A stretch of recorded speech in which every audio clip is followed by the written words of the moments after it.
Hello friends, welcome back. I am Vivek Singhal from tradingwithvivek.com। और मैं आज बात करने वाला हूँ थ्री मल्टी बैगर्स के बारे में। ये थ्री मल्टी बैगर्स स्टॉक मेरे हिसाब से एक बहुत अच्छी रिटर्न्स दे सकते हैं और ये मल्टी बैगर बन सकते हैं। बेसिकली बन सकते हैं क्या, मुझे तो किसी भी तरह का डाउट नहीं है, लेकिन मैं आपके सामने कुछ रीजंस रखूंगा जिसके हिसाब से आपको आइडिया लग सके कि मैं किस बेस पर बोल रहा हूँ कि ये मल्टी बैगर हो सकते हैं। और मल्टी बैगर स्टॉक्स को सिलेक्ट करते हुए हमें हमेशा ध्यान रखना चाहिए कि हम पुअर फाइनेंशियल स्टेटमेंट्स जिनकी हैं उन स्टॉक्स को यहाँ पर ना कैरी करें। यहाँ पर मल्टी बैगर का मतलब ये कभी नहीं होता कि एक बिल्कुल थर्ड क्लास सी कंपनी है वो अचानक से बहुत अच्छी हो जाएगी। मल्टी बैगर कभी भी उस तरह के स्टॉक्स नहीं बनते। मल्टी बैगर स्टॉक्स सिर्फ वही कंपनीज बनती हैं जो आज भी अच्छी हैं, पास्ट में भी अच्छी थी और फ्यूचर में बहुत ज़्यादा अच्छी होने का दम रखती हैं। तो यहाँ पर जो इम्पोर्टेंट पॉइंट्स हैं, there are four important points जो इस बात को समझने के लिए है।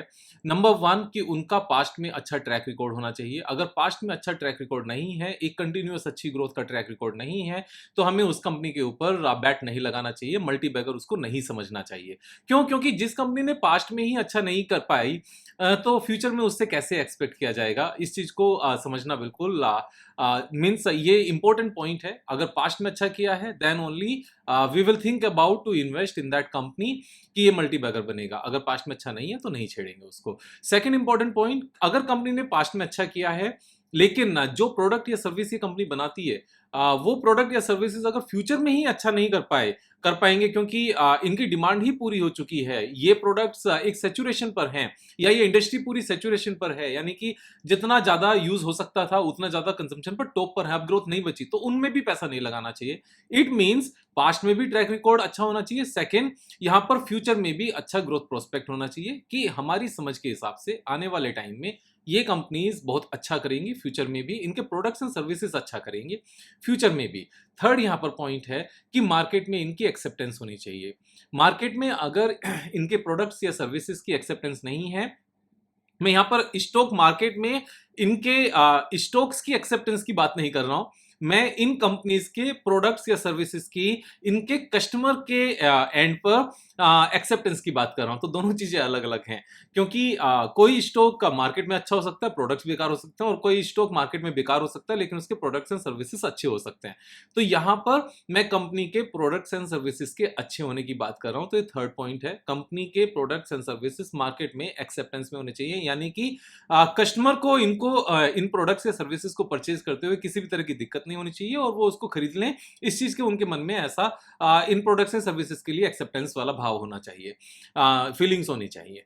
तो ये थर्ड पॉइंट था। एंड फोर्थ पॉइंट है, जो इस सेक्टर के लार्जर कंपनीज हैं, बेसिकली जो लार्जेस्ट कंपनीज हैं, लार्जर या लार्जेस्ट या नियर अबाउट लार्जेस्ट, उन कंपनीज से ये कंपनीज जिनको हम मल्टी बैगर समझने की बात कर रहे हैं, ये काफी छोटी होनी चाहिए, उनके कंपैरिजन में छोटी होनी चाहिए, यानी कि एक्सेप्टेंस बड़ी जितनी हो जाए ऑलमोस्ट, और यहाँ पर साइज बहुत ज्यादा छोटा हो। अब साइज का पता कैसे चलता है? साइज का पता चलता है मार्केट कैपिटलाइजेशन से।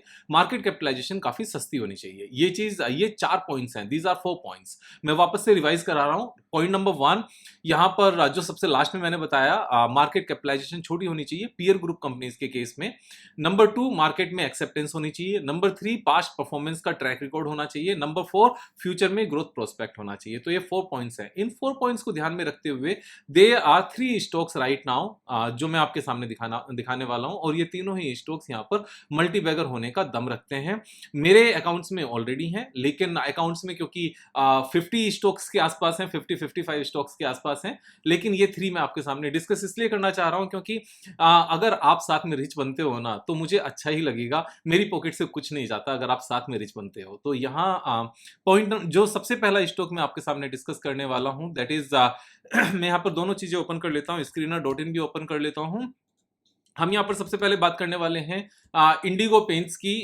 इंडिगो पेंट्स अभी टोटल मार्केट कैपिटलाइजेशन 5683 करोड़ है, और इसका जो पीयर ग्रुप कंपनी की हम बात कर रहे हैं, जैसे एशियन पेंट इसकी पीयर ग्रुप कंपनी है जो सबसे बड़ी कंपनी है।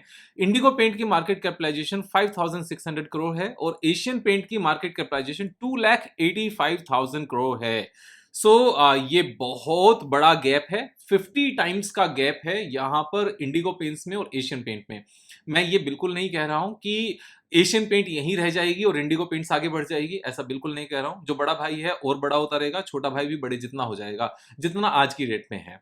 तो अगर बड़ा भाई 40 इयर्स का है, छोटा भाई 20 इयर्स का है, तो आफ्टर 20 इयर्स बड़ा भाई 60 का हो जाएगा, लेकिन जो छोटा भाई है वो 40 का हो जाएगा। यहां पर इस चीज को ऐसे ही समझना है कि क्या छोटा भाई इतना तंदुरुस्त है कि वो 40 तक पहुंच पाएगा जितना आज की डेट में बड़ा भाई है। तो इंडिगो पेंट्स में वो सारी क्वालिटीज हैं जो इसको बड़ा भाई होने तक, जितना बड़ा भाई आज है उतना होने तक का दम रखती है। तो 50 टाइम्स का यहां पर मैं बात कर रहा हूं, छोटी मोटी बात नहीं है। लेकिन ऑफ कोर्स जब 50 टाइम्स की बात कर रहा हूं तो 50 डेज में 50 टाइम्स होने की बात नहीं कर रहा हूं। It will take years to come, तो यहां पर सालों लगेंगे। लेकिन अगर हमें मल्टी बैगर मिल जाए और उसमें एक बार पैसे डाल के रखा जाए तो मीन्स बच्चों के लिए भी प्रोस्पेरिटी आती है और अपने रिटायरमेंट के लिए भी आती है, और उससे पहले ही उसको एंजॉय करने के लिए भी आती है। ऐसी बात नहीं है कि एंजॉय करने के लिए नहीं आती, वो भी आती है। तो यहां पर जब मैं ये सारी बातें कर रहा हूं तो आप इस चीज को अच्छे से आप इनके डिटेल में जाना, सारी चीजें अच्छे से समझना। अब बात आती है पास्ट ट्रैक रिकॉर्ड है क्या? पास्ट ट्रैक रिकॉर्ड है, ऑफ कोर्स है। 35 करोड़ की सेल से स्टार्ट हुआ था, 1000 करोड़ की सेल्स तक पहुंचा, 1 करोड़ के नेट प्रॉफिट से शुरू हुआ था, 118 करोड़ के नेट प्रॉफिट तक पहुंचा। पर कैपिटा कंजम्पशन पेंट का बहुत कम है, तो आने वाले टाइम में फ्यूचर ग्रोथ प्रोस्पेक्ट भी है। मार्केट में इसकी एक्सेप्टेंस है, उसमें कोई दो राय नहीं है, क्योंकि अगर एक्सेप्टेंस नहीं होती तो इस तरीके से जब ये 35 करोड़ की सेल से 1000 करोड़ की सेल्स तक पहुंचे, 30 टाइम्स हो गए हैं, तो यहां पर इतनी सेल्स ग्रो नहीं कर पाते। तो मार्केट में सब कुछ है। अब बात आती है दूसरे स्टॉक की। दूसरा स्टॉक है यहां पर लक्स इंडस्ट्रीज। लक्स इंडस्ट्रीज की मार्केट कैपिटलाइजेशन है 4300 करोड़। अब 4300 करोड़ मार्केट कैपिटलाइजेशन है। इसका जो पीयर ग्रुप कंपनी है दैट इज पेज इंडस्ट्रीज।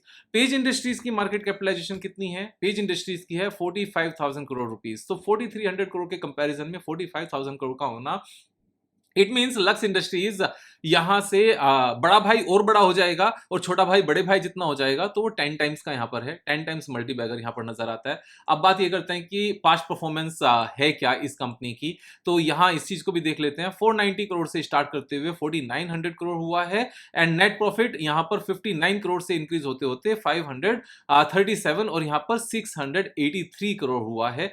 तो ये सारी चीजें हमारी आंखों के सामने हैं, यानी कि किसी भी तरह की यहां पर दिक्कत नजर नहीं आती। हाईएस्ट एवर यहां पर सॉरी, ये पेज इंडस्ट्रीज है, मैं लक्स इंडस्ट्रीज की यहां पर बात कर रहा था। लक्स इंडस्ट्रीज की हम बात करते हैं। लक्स इंडस्ट्रीज में यहां पर जो सेल्स है वो 521 करोड़ से इंक्रीज होते होते 2234 करोड़ हुआ है। अगर हम स्टैंड अलोन, अभी तक स्टैंड अलोन ही थे, और यहां पर जो नेट प्रॉफिट 8 करोड़ रुपीस का था सिर्फ, वो इंक्रीज होते होते 341 तक हुआ है लास्ट ईयर में। अभी कॉटन के प्राइसेस की वजह से इन्फ्लेशन में है, वो टेम्परेरी होता है, वो चीजें अपने आप से ऊपर निकल कर आ जाएंगी। तो 8 करोड़ से लेकर 341 करोड़ तक पहुंचना, ये अपने आप में मार्केट में एक्सेप्टेंस है, ये भी बताता है। पास्ट ट्रैक रिकॉर्ड ये भी है, ये भी बताता है। पीयर ग्रुप कंपनी के साथ में 10 टाइम्स का डिफरेंस है, ये भी दिखता है। और फ्यूचर में ब्रांडेड प्रोडक्ट्स की डिमांड है, उसमें कोई दो राय नहीं है। India is a growing economy. तो यहां पर ये सेकंड कंपनी भी मैंने आपके साथ में डिस्कस कर ली। अब यहां पर थर्ड कंपनी की बात करते हैं, एंड थर्ड कंपनी इज 5 पैसा कैपिटल। 5 पैसा कैपिटल की मार्केट कैपिटलाइजेशन 947 करोड़ है, 1000 करोड़ से भी कम है। और इसकी जो पीयर ग्रुप कंपनी है दैट इज एंजल वन, उसकी मार्केट कैपिटलाइजेशन 10,228 करोड़ रुपीस है। तो यहां पर 5 पैसा में और एंजल ब्रोकिंग में 10 टाइम्स का डिफरेंस है, छोटा मोटा डिफरेंस नहीं है। और यहां पर तो 10 टाइम्स मल्टी बैगर की यहां पर बात होती है। अब 5 पैसा का अगर हम पास्ट ट्रैक रिकॉर्ड देखने लगे तो वो चीज भी समझ में आ जाती है कि कंपनी ने ग्रो किया क्या। 7 करोड़ की सेल्स से लेकर 338 करोड़ की सेल्स तक पहुंचे, एंड यहां पर 12 करोड़ के नुकसान से लेकर 44 करोड़ रुपीस के प्रॉफिट तक पहुंचे। और अगर आप ये चीज देखो, 25 करोड़ के लॉस से 19 करोड़ का लॉस रह गया, देन लॉस कम होकर 8 करोड़ रह गया, देन 15 करोड़ ये सेम रहा, और उसके बाद में 44 करोड़। तो लगातार यहां पर एक ग्रोथ का पाथ है। और जो 44 करोड़ रुपीस का यहां पर नेट प्रॉफिट है, अगर हम एंजल ब्रोकिंग की बात करने लगे कि एंजल ब्रोकिंग का नेट प्रॉफिट भी पास्ट में इतना कम था क्या, तो यस, आप देख सकते हो 2017 में सिर्फ इतना ही था, 31 करोड़ था। और उसके बाद में ये भी लगातार 6-7 ईयर्स में बढ़ के 890 करोड़ तक पहुंच गए। तो यहां पर ये तीन कंपनीज हैं। अभी इनके टेक्निकल भी एक बार देख लेते हैं। पेज इंडस्ट्रीज के कंपैरिजन में लक्स इंडस्ट्रीज, एंजल वन के कंपैरिजन में 5 पैसा, एंड एशियन पेंट के कंपैरिजन में यहां पर इंडिगो पेंट्स। यहां पर यह चीज बिल्कुल डिस्कस करने की जरूरत नहीं है कि एशियन पेंट से इंडिगो पेंट्स को कंपेयर करोगे क्या। यहाँ पर ग्रोथ देखने की बात है। एशियन पेंट्स 10 इयर्स 20 इयर्स पहले उठाकर देखना, इतना सही था। एंजल वन मैं आपको उठाकर दिखा चुका हूं, इतना ही था। पेज इंडस्ट्रीज पास्ट में उठाकर देखना, इतना ही था। यहां पर विजन देखना होता है, एक समझ की बात होती है कि जब कंपनीज, ये तीनों कंपनीज जो छोटी कंपनीज की मैं बात कर रहा हूं, लास्ट 10 ईयर से लगातार ट्रेमेंडस ग्रोथ दिखाई है, तो आगे क्यों नहीं दिखाएगी? क्या मैनेजमेंट आज तक अच्छी थी और अभी बेकार हो गई? क्या प्रोडक्ट अभी तक अच्छे थे अभी बेकार हो गए? क्या इनका प्रॉफिट मेकिंग अभी तक अच्छी थी अभी बेकार हो गए? No, nothing has changed. Even जैसे जैसे और बड़े होते हैं हम उतना और ज्यादा सक्षम होते जाते हैं, तो ये चीज समझने की जरूरत है। अब यहां पर अगर टेक्निकल चार्ट पैटर्न की बात करने लगे, तो टेक्निकल चार्ट पैटर्न सिंपल तरीके से, सबसे पहले हम एक बार इंडिगो पेंट्स के चार्ट पैटर्न को लेते हैं। इंडिगो पेंट्स, तो इंडिगो पेंट्स में टॉप से ये बहुत ज्यादा डाउन है अभी भी, और यहां से अगर हम देखने लगे लाइफ टाइम हाई से कितने परसेंट डाउन है? लाइफ टाइम हाई से 64% डाउन है। और लाइफ टाइम हाई तक भी अगर ये वापस चला जाता है तो स्टॉक प्राइस के 3 गुना होने के चांसेस हैं। 176% प्रॉफिट की यहां पर बात है। और अगर हम लक्स इंडस्ट्रीज की बात करने लगे एक बार, लक्स इंडस्ट्रीज में करंट प्राइस से लेकर लाइफ टाइम हाई तक जाने में ऑलमोस्ट मेरे ख्याल से 3 टाइम्स का ही यहाँ पर स्कोप है।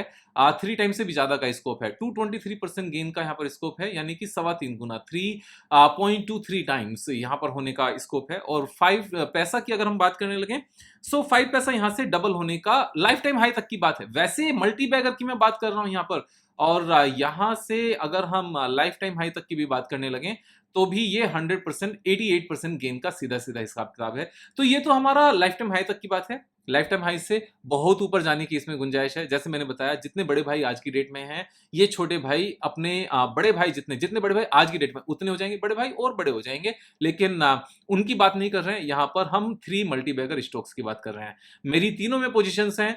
आपके लर्निंग के लिए ये स्टॉक्स थे। मैं चाहता हूं हम सब रिच बने, क्योंकि हम सब रिच बनेंगे ना तो हिंदुस्तान मजबूत होगा, हमारा देश मजबूत होगा। और अगर आप साथ में रिच बनोगे तो कहीं ना कहीं मुझे दुआएं मिलेंगी, ब्लेसिंग्स मिलेंगी। और हम सबको ब्लेसिंग्स की जरूरत है आगे ग्रो करने के लिए। मेरी आपसे 2 एक्सपेक्टेशंस होती हैं। एक, आप मुझे ब्लेसिंग्स दो, सीखो, और साथ में अपने दोस्तों को भी फॉरवर्ड करो, जिससे वो भी सीख सकें और वो आपको ब्लेसिंग्स दे सकें। यहाँ पर सिर्फ मेरी ब्लेसिंग से काम नहीं चलेगा, आपको भी ब्लेसिंग्स चाहिए तो आप भी इन वीडियोस को फॉरवर्ड करो, उनको सब्सक्राइब करने के लिए बोलो, उनको सिखाने की कोशिश करो कि मार्केट अगर समझ के किया जाए तो यहाँ पर मुश्किल नहीं है। This is very easy and simple. बस डिसिप्लिन मेंटेन करने की जरूरत है। यहाँ पर आप सीखते रहिए, मैं सिखाता रहूंगा। कल फिर मिलेंगे एक नई वीडियो के साथ, तब तक जय हिंद।